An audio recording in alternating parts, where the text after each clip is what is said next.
Welcome to the Inner Alchemy podcast, where we learn from our traumas and our trials and turn them into our power and our light. I'm your host, Markia Robinson. If you're ready to shape your reality according to your deepest desires and break free from those deep-seated traumas so that you can attract nourishing relationships and experiences, you've come to the right place. This is where you can find the tools and the insights you need to transform your life in meaningful and lasting ways. So, together, let's practice this art of transformation and change by diving deep into the world of our inner alchemy.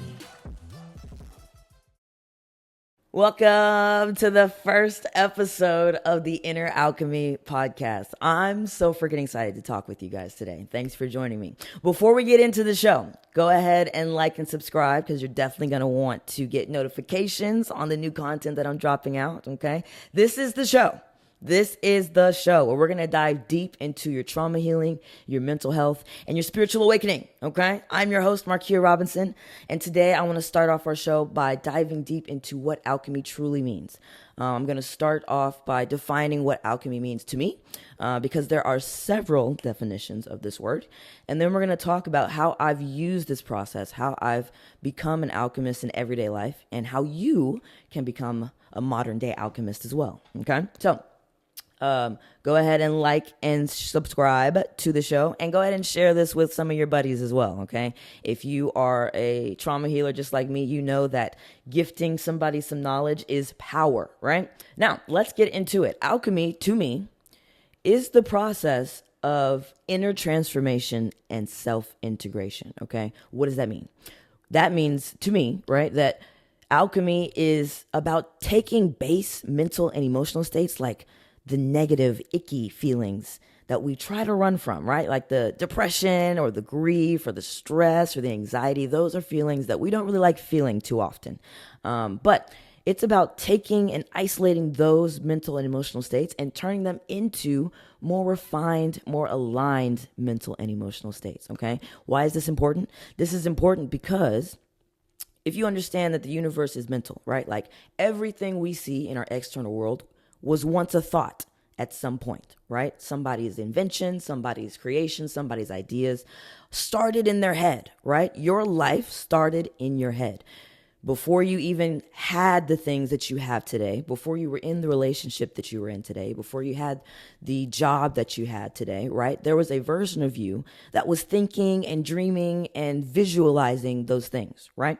So learning how to take our feelings and learning how to take our thoughts in everyday life and realign them and redirect them to the trajectory that we are aiming at, right? To the target that we want to hit is super important.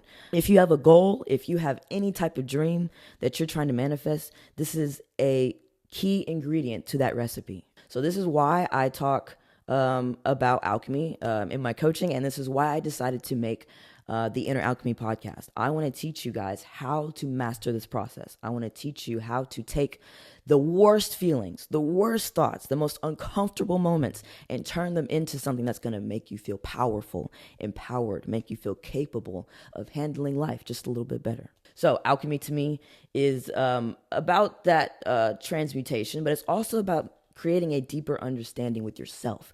And that deeper understanding with yourself is going to help you better understand your outside world. If you have heard the phrase before, as within, so without, I'm a firm believer of that belief, and I definitely practiced it. As within, so without means that the external world, your external life, is a reflection of your internal space. So your life is a reflection of who you are on the inside. And so alchemy helps you take a look at who you are on the inside and go, okay, these are the parts of me that I like.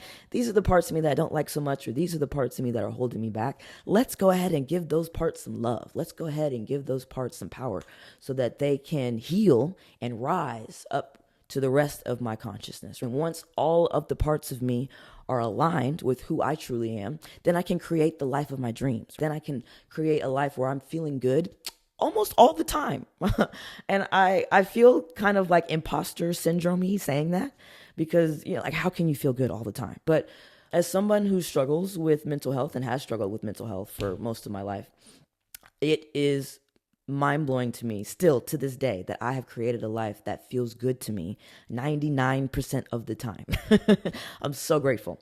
But that's part of my message to you guys. I really want to help you create that for yourselves because it feels so freaking good. So one of the most important tools, one of the most important things that you will have in your alchemist tool bag is going to be shadow work. Shadow work to me is definitely an overlooked practice when it comes to alchemy and when it comes to healing, because a lot of people are focused on the more positive aspects of this journey, right? A lot of people are focused on, the positive parts of manifestation, and they're focused on, creating a new life and fulfilling your dreams and feeling confident and having the best, relationship and finding your one true love and all this other bullshit. Yes, those things are part of trauma healing. Like, I found the love of my life after I spent 3-4 years really diving deep into my trauma healing.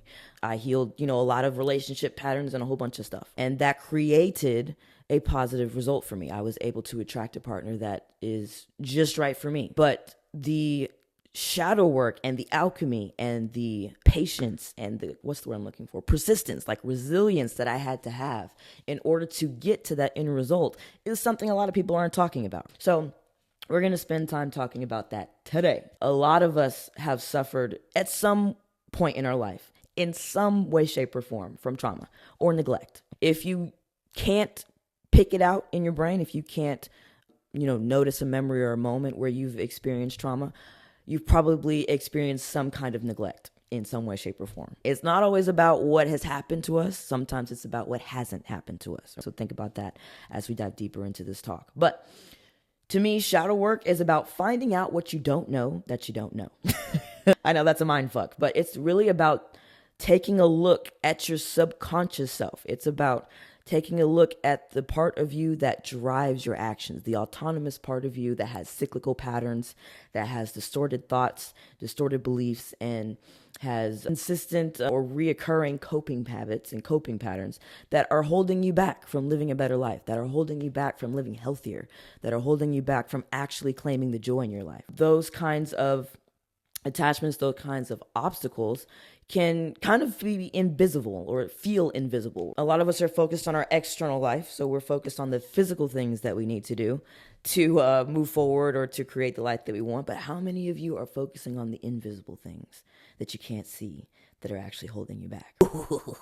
This is why I love talking about this stuff. Okay, so we've defined shadow work, right? Shadow work is finding out what you don't know that you don't know. It's self-discovery, if you will. So when it comes to shadow work, it's important that you understand that your fears, your anxieties, your limiting beliefs, your self-sabotage, your codependent attachments, all the unhealthy parts of you are going to come to the surface. This is where the toxic parts of you get the mic, then get the stage, and they get to put on a show, and they get to show out. Because we have to view and witness those parts of ourselves before we can change or heal them. So I think what stops a lot of people when they start trying to heal trauma or when they start trying to improve their mental health and just feel better, right? They forget that in order to feel better, you've got to get sick first. Like, it's not until we get sick that we notice that something is wrong. Those symptoms and those uncomfortable feelings and all the things that we try to avoid sometimes are actually part of the healing process. And so shadow work is about taking on that part of the process head on and going, this is going to be uncomfortable. This is going to be a little uncomfortable for me, but I know if I can push through that and I can hold space for that discomfort and I can expand through that discomfort, not only am I going to learn something about myself, but I'm going to be able to conquer this feeling in the future with more ease. I'm going to be able to move through challenge with more ease because I've done it before and I know what to do now. That's why I love shadow work.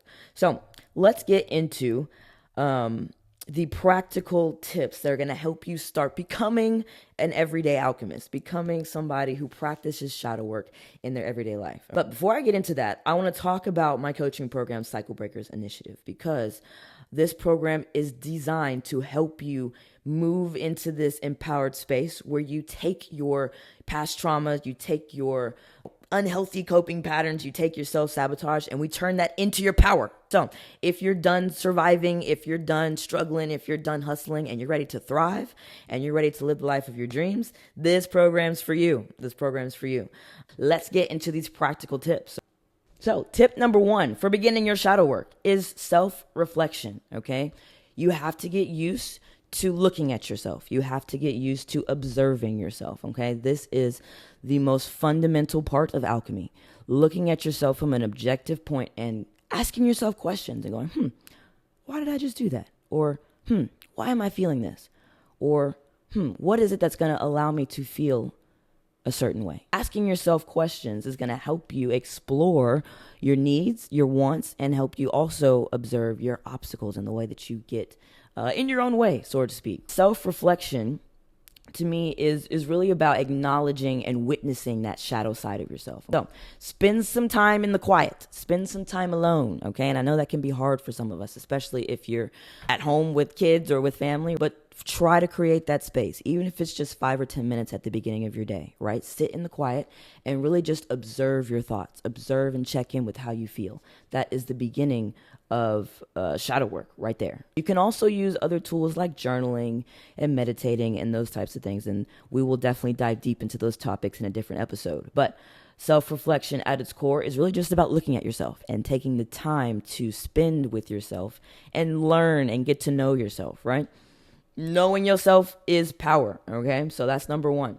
Number 2 is going to be archetypal integration, okay? In the episodes to come, we're going to dive deep into several different archetypes and what those are and how to use those in your life. But for today, just understand that an archetype is basically a pattern, or it can be a stereotype in some cases. Like when I say the word queen, most people can picture what energy I'm talking about, right? Like if I say, oh, that girl is a queen, you can kind of imagine the qualities that person has, right? If I said that person is a nerd, I'm using an archetype to describe a certain trait or just a certain energy that they carry. So that's pretty much what an archetype is. It's the naming or labeling or personifying even of your inner voices, okay? So archetypal integration is about taking the self-reflection that you've been practicing, right? And using that to label and distinguish the different parts of yourself. For those of you that have already started doing this, you know that you have an inner child, right? You have an inner teen. You have an inner mother, an inner father, an inner masculine, an inner feminine. All of these are aspects of your psyche that make up you, that make you who you are. And so archetypal integration is really just about taking those inner voices and labeling them and kind of giving them their own life, giving them their own voice, so to speak. And I do this by creating what I call an inner council, okay? An inner council for me is basically the cultivation of all of my inner voices. So when I'm thinking of interacting with myself, I think of sitting at like a round table, like back in the old days where like the king had his advisors, you know? So my inner voice acts as my advisors, so to speak. So I'm listening to my ego, I'm listening to my inner child, I'm listening to my higher self, I'm listening to all of those parts of me that have something to say, right? And they say those things through my thoughts, through my feelings and my moods. So I'm paying attention to those things and using what I know about those archetypes, what I know about those personified parts of myself to help me navigate what decisions I'm going to make. So that is what I would say level 2 or step 2 of the archetypal, of the alchemist process, okay? Because you need self-reflection in order to start archetypal integration. Like you have to know yourself and be able to observe yourself in order to go, okay, I do have an ego. Okay, I do have an inner child, right? That's important. And that moves me into tip number 3, okay? Tip number 3 or step number 3 is going to be objective mindfulness. Once you've self-reflected, once you practice consorting with your inner council, right, your archetypes, you're going to use objective mindfulness to practice being an observer of those thoughts and feelings in your everyday life, okay? So you're going to interact with your inner selves, your inner archetypes on an everyday basis. This is alchemy. So when you do this, when you are in the middle of your day and something comes up for you emotionally and you observe it and you label it and you interact with it, right? You ask yourself questions. You try to get to the root cause of that feeling and figure out, what part of me is feeling this? And let's try to figure out what that part of me needs or what that part of me is asking for. Once you do that, that is objective mindfulness at its core, okay? But you can take those observations and use them as clues to the wounds and the traumas that you have lying underneath. So your wounds or your traumas or the things that have forced you to change your view of yourself or the outside world, right, are the reasons why we hold ourselves back. Our traumas are the reasons why we believe things about ourselves that aren't true. It's the reasons why we do things that we know we don't need to be doing, or we continue repeating cycles that we're tired of repeating. Those are the reasons why. And you need objective mindfulness to pinpoint those things and go, okay, I keep repeating these toxic relationships because I feel like I'm not good enough and I don't feel like I deserve long-lasting love. I've got to change that belief if I want a healthy, long-lasting relationship, right? So objective mindfulness helps you get to the root cause. It helps you get to the root issue and go, oh, okay, yeah, I'm shooting myself in the foot. Let's go ahead and heal this. So that's number 3.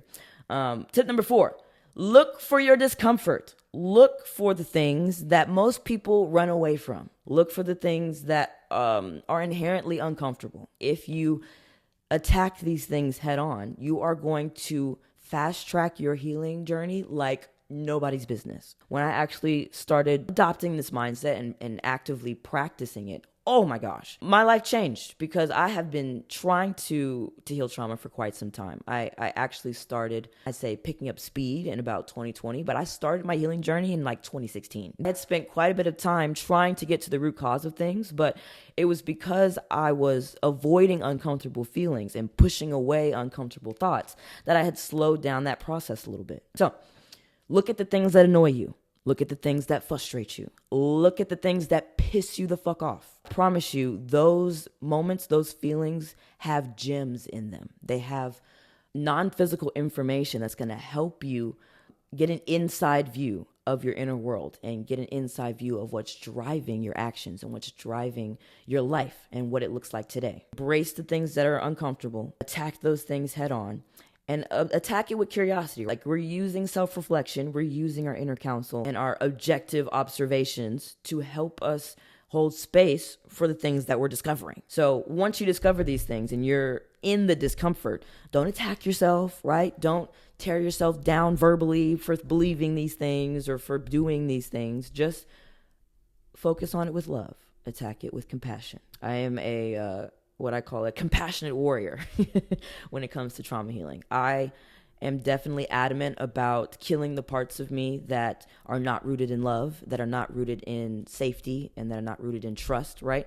But I kill those parts of me with love. I hold space for those parts of me as they die, so to speak, okay? So look for your discomfort, embrace those things, and find non-physical information within those moments that will help you grow and help you evolve. My last tip to you, this one's arguably the most important because I feel like this is one that not very many people dive deep into. Seek support, okay? The trauma healing journey is not a healing journey that you can do by yourself, okay? I mean, sure, you could do it by yourself. You can do it whatever you want, right? But when it comes to healing, there are levels of yourself that were hurt. There were parts of yourself that were hurt or traumatized by other people, right? So that means that in order to heal those parts of yourself, you have to interact in a healing way, in a nourishing way with other people, right? And I actually didn't realize this. Like, it sounds simple, but at the beginning of my trauma healing journey, I had just graduated college. I was, an independent 20-year-old. I was single. I was doing a lot in my career, and I was alone for most of that time. I lived alone. I was busy working, so I wasn't really hanging out or creating a social life. And so that created a lot of solitude. And during that solitude, I was like, okay, well, since I'm alone, I'm going to go ahead and just heal myself and just, fix all the parts of me that I need to fix or get rid of the parts of me that are holding me back. And then I'm going to be, ready to go when my perfect partner shows up, or I'm going to be ready to go when the perfect job shows up. And as I worked through my healing journey, I realized, oh, there are certain parts of me that I can't really heal on my own. I've had a lot of relationship trauma, a lot of trauma that was done with interacting and connecting with other people. So, in order to fully heal, I had to go, okay, I'm strong enough, I'm self aware enough to understand that I have healed myself to as far as I could heal, basically, on my own. It is now time for me to open myself up, make myself vulnerable, and connect with other people who are actually ready and healthy enough to create those sustainable, long lasting, nourishing relationships, right? And I think this is important to talk about because a lot of people have been traumatized by someone, whether that's your parents or whether that's your exes or whether that's your friends that you had growing up. Somebody has hurt you, right? And so there may be a part of you that is a little closed off in that department and that doesn't want to connect and doesn't want to open up and doesn't want to share their feelings. It doesn't want to talk about what's holding them back and what they're afraid of and all of these things, right? Like, we don't talk about these things to people. Like, what? But let me be the first person to tell you, talking about these things with people that you trust, right? With people that are safe is life-changing, especially if you have practiced silencing yourself over the years because of your trauma. That was me. I had spent a lot of time being the invisible child, right? And not talking about my feelings and not expressing myself and letting people walk over me and letting people put themselves before me, right? And so part of this reconnection process that was happening when I was, finding support with other people was going, okay, I know that the feelings that I have right now are because of what I've experienced in the past, right? Like the first few interactions I had were not comfortable. I felt awkward. I felt gross. I felt icky. I felt like, I was out of my element. And that is a part of this process. And if you embrace that and you allow the people around you to support you in that, not only are you going to feel more supported and feel more connected, it's going to make you feel like you have opened up a whole other level of your trauma healing journey. Let me just tell you. Okay. So that is my final tip to you. Seek support in whatever way you can. Yes, it's great to have a therapist. Yes, it's great to have a psychiatrist and all of those professionals in your arsenal to help you navigate your mental space and help you navigate your healing. But it's also important to get other aspects of support as well. Your friends, your family, your spouse or partner, if you have one. Those are invaluable people in your life. Those are people that can impact you in a very big way, right? Mentally and emotionally. So those are the people that need to be holding space for you as you grow and transform and become a new version of yourself. Okay. So make sure that you have a very well-rounded support system. Get the therapist, get the, trauma-informed coach, get the psychiatrist and all the things that you need on the conventional medicine side, but also get support in your community, get support in your home, and get support in your social circle. Okay. I hope that was super helpful. Just to recap, our 5 tips for today are self-reflection, archetypal integration, objective mindfulness, looking for your discomfort and seeking that out, and then seeking support as well. So if you found value in today's talk, go ahead and give me a review or go ahead and shoot me a message on social media and let me know what you thought. I love talking about this stuff. So starting, other conversations and diving deeper in this more one-on-one is something I would love to do with you guys. So feel free to message me on Instagram at Inner Alchemy Podcast. Okay. If today's message resonated with you and you feel called to receive more help with healing your trauma and taking back control of your life, check out my coaching program and the other resources I have in the description box of the episode. Okay. I hope today helped you kind of open your perspective and broaden your scope of awareness a little bit. And I hope it helped you feel a little bit more empowered in finding your wholeness today. Okay.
So I hope those tips were super helpful in getting you to understand what shadow work really is, right? And how shadow work helps you kind of transmute and start shifting out of those negative, low-grade emotional states, right? And help you start feeling more empowered and help you feel more confident and help you feel more successful and help you feel more connected, right? Those feelings are the feeling states that we want to have, right? That's how we create our dream life right there. So apply those 5 tips, apply those 5 things that we've talked about today. And I promise you, not only will you start excavating your subconscious and start finding things about yourself that you didn't know, right? But you'll also start feeling like you're more in control of your life, because this information is going to help you stop reacting to life so much and to start actually responding and taking control of how you act and how you interact with your external world, which is how manifestation is done. That's how it's done. If you have found value in today's talk, definitely leave me a review on your podcast platform. It definitely helps me make sure that you guys are getting value from the talks that we're having, and it helps me reach other self-healers and mental health strugglers like you. Okay, so leave me a review on that podcast platform when you get some time. And if you would like to dive deeper into this topic, like if you want to have a talk one-on-one, or if you have other questions pertaining to this conversation, definitely reach out to me on Instagram at Inner Alchemy _podcast. I'd love to talk to you more about how you're going to integrate this into your life, because I love talking about this stuff. I can talk about this stuff all day. So reach out to me whenever you want, whenever you need, and I got your back.